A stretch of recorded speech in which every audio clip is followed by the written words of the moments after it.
If you were to stop someone on the street right now, like today, and ask them, what is the greatest invention of all time? What do you think they would say? Oh, man. I mean, probably the wheel? Or the printing press, maybe? Right. Yeah, you'd hear the wheel, maybe the microchip, vaccines, or, the internet. Sure, yeah. The internet is a classic answer. But what if I told you that the actual answer, the invention that makes literally all of those other things possible, is something you probably complained about at least once a week? Okay, now I'm very curious. Right. According to management theorist Ralph Kilman, the greatest invention of all time, Yeah. the one that defines our entire modern existence, is the organization. Wow. Okay, I mean, it sounds completely counterintuitive when you phrase it like that. It really does. Because when you hear the word organization, your mind immediately jumps to, bureaucracy, endless meetings, red tape. Oh, absolutely. The dreaded reply-all email chains. Exactly. But Kilman makes this really profound point about human history. Organizations are the singular technology that enables you, me, everyone else to transcend our very real physical and mental limitations. Right, because we can only do so much as individuals. Exactly. Think about it. Without organized human activity, the microchip or the airplane wouldn't just lack a marketplace to be sold in. Yeah. They never would have been conceptualized, engineered, and manufactured in the first place. Organizations are how our species solves the massive, complex problems of nature and civilization that no single genius could ever tackle alone. Okay, let's unpack this, because that is a massive claim. But, I mean, it makes total sense when you zoom out. It really does. So our mission for this deep dive is to figure out how these complex human engines actually survive. Because we're transitioning into this hyper-connected, global, information-based economy, right? Right. The world just refuses to stand still right now. Exactly. So how does an organization adapt to that without completely falling apart? And it turns out the goal is to become what the sources call dynamically stable. Yeah, and the stakes for figuring that out are basically existential. I mean, if an organization cannot change today, it dies. Wow, yeah. Evolve or die? Precisely. The problem we are seeing across the business landscape right now is that modern companies are wildly overmanaged and drastically underled. Overmanaged and underled. That's a great way to put it. Yeah, we have this intense obsession with rigid systems, optimization, and metrics, but we completely neglect the human elements that actually drive transformation. Right, because you can't just mandate a culture shift in a memo. You really can't. You can't just draw a new flowchart, send out an all-company email, and expect reality to suddenly shift for thousands of employees. No, it just doesn't work like that. So if the capacity for change doesn't come from a new software rollout or, a mandate from the CEO, Yeah. where does it actually come from? I mean, we had to start with the people inside the system, right? Exactly. The human engine of change requires two non-negotiable elements: organizational trust and lateral leadership. Okay, let's look closely at trust first, because I feel like it is heavily misunderstood in corporate jargon. Oh, massively misunderstood. Organizational trust is not just, oh, I trust my coworkers not to steal my lunch from the break room fridge. Right. Behaviorally, the sources define it as the willingness of employees to put their own well-being at risk for the good of the organization. Wait, really? Their own well-being. That is a remarkably high bar. It's a huge bar. Putting your well-being at risk means, like, being willing to raise your hand in a meeting and say, hey, this product feature is totally flawed, knowing it might anger your boss and jeopardize your promotion. Precisely. And human beings will only take that kind of personal risk when they perceive leadership as not only highly competent, but genuinely caring. Ah, so you need both. Yes, think about it. If leaders are competent but ruthless, employees just keep their heads down. They survive. Yeah, nobody is taking a risk for a ruthless boss. Right. But if leaders are caring but incompetent, employees might really like them, but they won't risk their careers for a sinking ship. You absolutely need both. That makes perfect sense. To visualize this, the material uses a compass analogy. At north, you need trustworthy leadership. At south, you need trusting followers. Okay, north and south. Got it.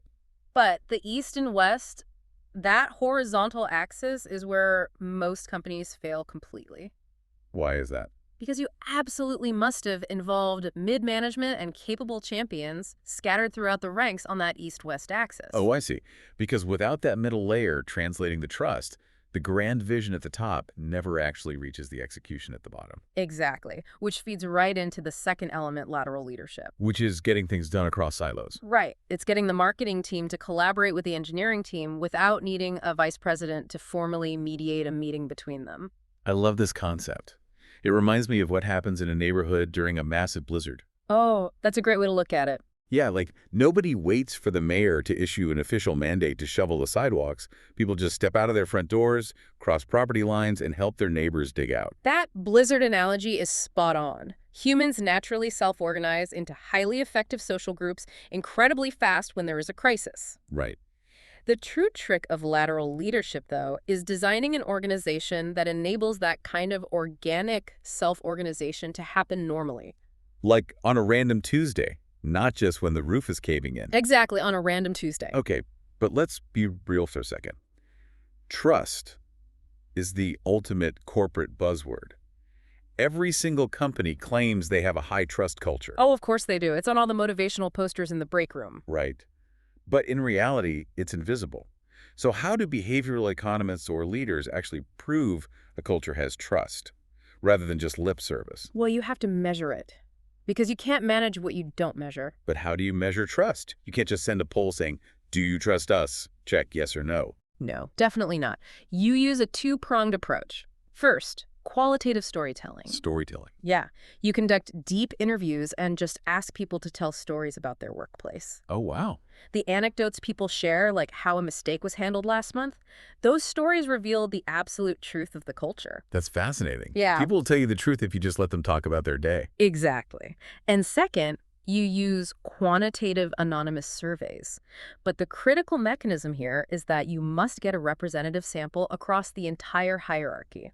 So you can't just survey the directors and VPs. No, that's the biggest mistake. Because the view from the C-suite is fundamentally different from the view on the warehouse floor. Yeah, I bet. Executives almost always think communication and trust are fantastic, while the frontline workers feel like they are completely drowning. Exactly. The executives are making the decisions, so they inherently understand the logic behind them.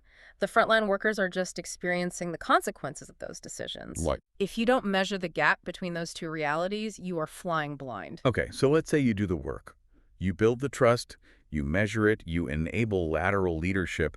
Your people are happily shoveling each other's snowy sidewalks. Sounds great. That is great, but good intentions don't scale on their own, do they? They need some sort of scaffolding, a framework to operate within. Right, and this is what the sources call the social infrastructure. Social infrastructure, okay. You need an environment that channels all that human capital. Social infrastructure basically hinges on two things: systemic knowledge and cultural ambidexterity. Let's break those down. What is systemic knowledge? Systemic knowledge means that a critical mass of your employees actually understands how the overall machine works. They aren't just wearing blinders looking only at their specific desk. It's the classic difference between an employee saying, "My job is to attach this bolt," versus, "My job is to help build a safe car." Exactly. When they understand the big picture through good communication systems, they can adapt when something goes wrong. And what about cultural ambidexterity? That sounds like a mouthful. It is, but it's a great concept. To build that car while the market is constantly shifting around you, you need ambidexterity. Think of the organization as a human body. Yeah. Your right hand is accountability. This is hitting quotas, following compliance, maintaining quality standards, paying the bills. The day-to-day survival stuff. Right. But your left hand is innovation, experimentation, risk-taking, breaking the old rules to find new markets. And it's a delicate balancing act, right? Yeah. I mean, if you overemphasize the right hand of accountability, you strangle innovation. Yeah. You become blockbuster video. Exactly. But if you only focus on the left hand of innovation, you're just a chaotic startup where everyone has cool ideas, but nothing ever actually gets shipped. Yeah. And then the company goes bankrupt. Right. You need both hands working together. To see the mechanics of this in the real world, the module uses the XYZ department store case study. Oh, I remember this one. They were a long-standing giant in the retail sector, right? Yeah, but they were absolutely hemorrhaging market share to e-commerce competitors. Their culture had become entirely right-handed. Just totally focused on accountability. Ruthlessly focused on historical accountability, quarterly profits, and really complacent routines. Their middle management was actively resistant to change because their bonuses were tied to the old ways of doing things. Right. They completely lacked a left hand for innovation. Exactly. They had no left hand at all. But here's where it gets really interesting. They didn't just accept their fate and file for bankruptcy. They executed this massive turnaround. They did. They brought in a new CEO with a huge track record in digital transformation. But the fascinating part is how they did it, because they didn't just issue new digital quotas. Yeah. They started hosting company-wide hackathons. Yeah. They heavily cross-trained employees, and they built up their digital platforms from the inside. What's fascinating here is understanding the mechanism of their success. XYZ didn't just try to buy their way out of the problem by purchasing fancy new software. Right, because if you throw new technology at a bad culture, you just get a faster bad culture. Wow, yes, a faster bad culture. Instead, they fundamentally shifted their social infrastructure. By forcing different departments to collaborate in those hackathons, they built systemic knowledge. People finally saw how the whole store operated. Exactly. And by rewarding those new ideas, they grew a left hand. They achieved cultural ambidexterity. So they intentionally redesigned their reality, which brings us directly to the actual blueprints of how leaders do this. Yeah. How do you systematically design an organization so it doesn't end up like XYZ almost did? Right. The gold standard framework for this in the material is Jay Galbraith's STAR model. The STAR model. Let's get into this because this is so practical. It really is. The STAR model posits that a successful organization requires the alignment of 5 interconnected points. Strategy, structure, processes and lateral capability, reward systems, and people practices. Exactly. It's brilliant because it acts like a diagnostic manual. If any one of these 5 points is misaligned, the system generates highly predictable, highly toxic symptoms. Let's explore those symptoms because honestly, they explain so much everyday corporate misery. Oh, absolutely. Let's start with strategy. If your strategy is missing or unclear, the symptom is confusion. Because you have different departments pulling in entirely different directions, right? There is no North Star for decision-making. Exactly. Now, what if your strategy is clear, but your structure isn't aligned to it? The symptom there is friction. Give me an example of that. Let's say your strategy is to be the fastest to market with a new product, but your structure requires 5 levels of management approval for a $100 expense. Oh, wow. Yep, you physically cannot mobilize resources quickly. Execution becomes agonizingly difficult. Right, that's friction. Now, what if you lack processes and lateral capability? I think the symptom there was gridlock, right? Yeah. Gridlock, yes. We're back to the silos. It's a total lack of collaboration across boundaries. Endless email chains with no actual decisions being made and nobody sharing best practices. Sounds like a nightmare. It is. Then there are reward systems. If the metrics don't support the strategic goals, you get internal competition. You see this constantly. All the time. A company claims their strategy is seamless customer teamwork, right? But they only give bonuses based on individual sales commissions. Oh, so the employees just end up hoarding leads and fighting each other. Exactly. It diffuses energy and totally destroys trust. And finally, the 5th point, people practices.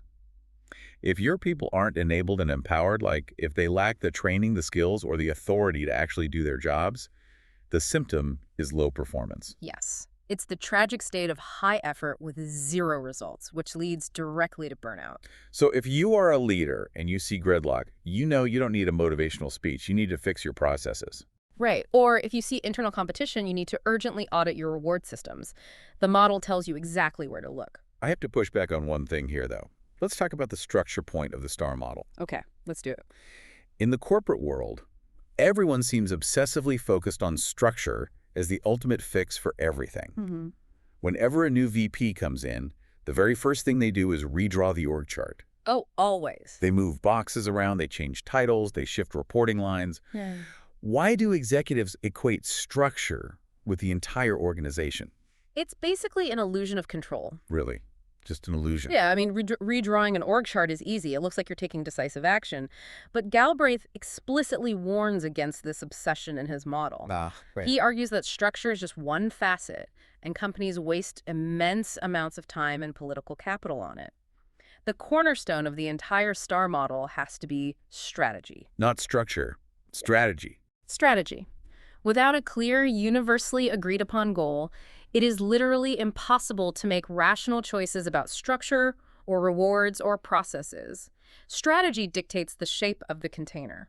Okay, but since structure is the most visible part, I mean, it's the thing everyone can easily look up on the company intranet, let's explore the psychology behind the different shapes it can take. Sure. Because a well-informed listener knows what a matrix organization is or what a process-based team is. The real question is, how do these structures change human behavior? That is exactly the right question. Take the matrix organization, for example. Okay. In a matrix, you report to a functional manager, say, the head of engineering, but you also report to a project manager for a specific product. Right, it's great for flexibility. It is, But but psychologically, it creates high stress and role ambiguity. Because you serve two masters, it inherently breeds political maneuvering. You have to constantly negotiate for your own time and resources. wow, yeah, then you have the process-based structure. Mm. Here, the work that adds value to the customer dictates the structure, usually through multidisciplinary teams. Right. And it improves speed massively. Yeah. But the hidden mechanism there is that it absolutely terrifies middle managers. Wait, why does it terrify middle managers? Because it flattens the hierarchy. It threatens their traditional command and control authority and kind of dissolves their little fiefdoms. So that makes sense. They lose their power base. Exactly. Or look at the network-based organization. This is where a central broker outsources almost everything to external partners, like designers in one country, manufacturers in another. It sounds incredibly adaptive. It is highly adaptive. It's the best of the best. But the logistical nightmare is managing lateral relationships across entirely autonomous organizations.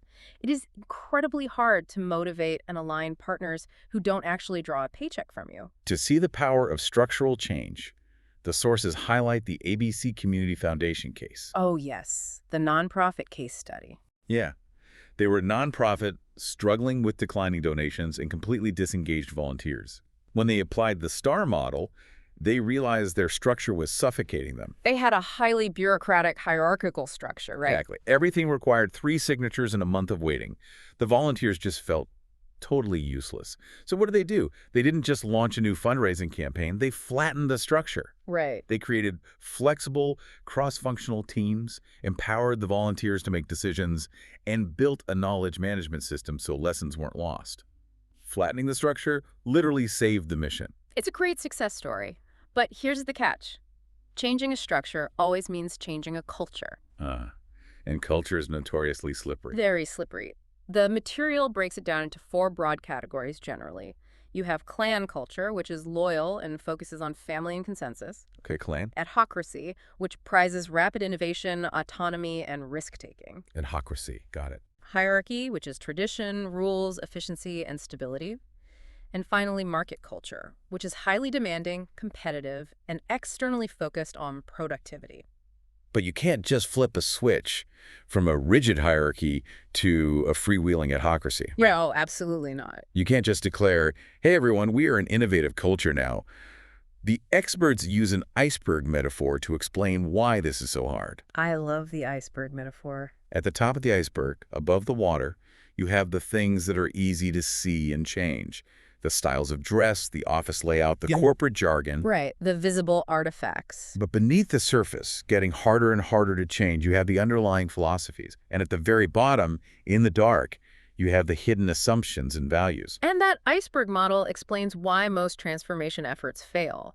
Most leaders only try to change the things above the water. They declare casual Fridays. Right, casual Fridays. They knock down some cubicles to make an open plan office. They put a ping pong table in the break room. And they honestly think they've changed the culture. But the hidden assumptions at the bottom of the iceberg, like how people actually handle conflict or how failure is punished, remain completely untouched. Exactly. It's exactly like moving to a new country. When you first arrive, it's very easy to buy the local style of clothes. You can learn a few slang words. That's all above the water. Sure. But understanding the unspoken social rules, the hidden assumptions about how people relate to authority or how they negotiate, or what is considered polite that takes years of observation, making mistakes and building relationships. You cannot mandate that understanding. You really can't. Which brings us to the ultimate stress test for any organizational design and culture. Whole organization interventions. This is what happens when you have to completely overhaul a failing system, or worse, mash 2 entirely different organizations together. Mergers and acquisitions. M&A, the ultimate test. I want you, the listener, to imagine waking up tomorrow, checking your phone, and seeing a press release that your company is merging with your biggest competitor. Think about the immediate pit in your stomach. The anxiety, will I have a job? Will my boss change? Will I have to use their terrible software?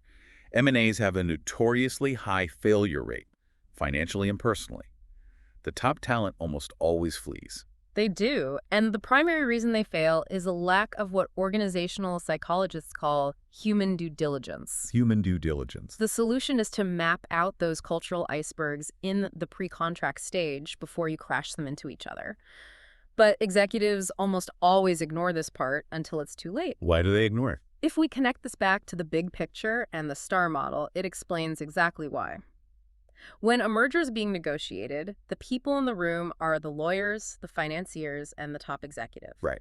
They're hyper-focused entirely on 2 points of the STAR strategy and rewards. They look at market share, financial synergies, and executive compensation. Oh, I see. They almost completely ignore the people practices, the processes, and the lateral capability. So they sign the papers, celebrate the new strategic synergy, and then hand this giant mismatch monstrosity down to the mid-management and basically say, okay, make it work. Yep, figure it out. And because they ignored the lateral processes and the human trust, it leads straight to friction and gridlock. Exactly. And then the integration team is left trying to figure out the post-merger acculturation on the fly. And there are really 4 mechanisms for this. Let's run through those. Sure. Are we doing assimilation, where one dominant culture completely swallows the other? Or integration, where we painstakingly try to blend the best of both? It sounds hard. It's very hard. Then there's separation, where we buy them but leave them totally alone so we don't crush their innovative spirit. Or finally, deculturation. What is deculturation? That's where the acquired company's culture is so toxic we just dismantle it entirely. Right. But the point is, if you haven't done the human due diligence, you don't know which of those 4 mechanisms to use. It's just chaos. So what does this all mean? We have covered incredible ground today. We started with Ralph Kilman's bold idea that organizations are the ultimate technology we use to overcome our human limitations. Right. We looked at the profound level of trust and lateral leadership required to actually make them function. We used the STAR model, strategy, structure, processes, rewards, and people to see how you intentionally diagnose and design them. And we explored those deep cultural icebergs that can completely sink a massive merger if leaders ignore the human element. The overarching takeaway from all these materials is that organizational change is never a one-time event. You don't just do a change initiative and then relax forever. Right. It's not a checkbox. It is a continuous, relentless journey. The ultimate goal is that state of being dynamically stable, balancing that left-handed innovation with the right-handed accountability. Yeah. And to achieve that in the 21st century, you cannot just rely on management. Management is about optimizing systems. Leadership is about mobilizing people. You absolutely must have both. It's not enough to manage the flowcharts. You have to lead the humans doing the actual work. Which leaves us with a final challenge for you to mull over. Let's hear it. When you log into work tomorrow or walk into your office, look past the dress code. Look past the org chart on the wall. Ask yourself this. If a massive, unexpected crisis hit your organization at 10 a.m., would your team organically self-organize, cross the departmental silos, and solve it? That's the real test. Right. Or would they freeze, point at their job descriptions, and wait for permission from the top? The answer won't just tell you how dynamically stable your company is. It'll tell you exactly what kind of culture you are really working in.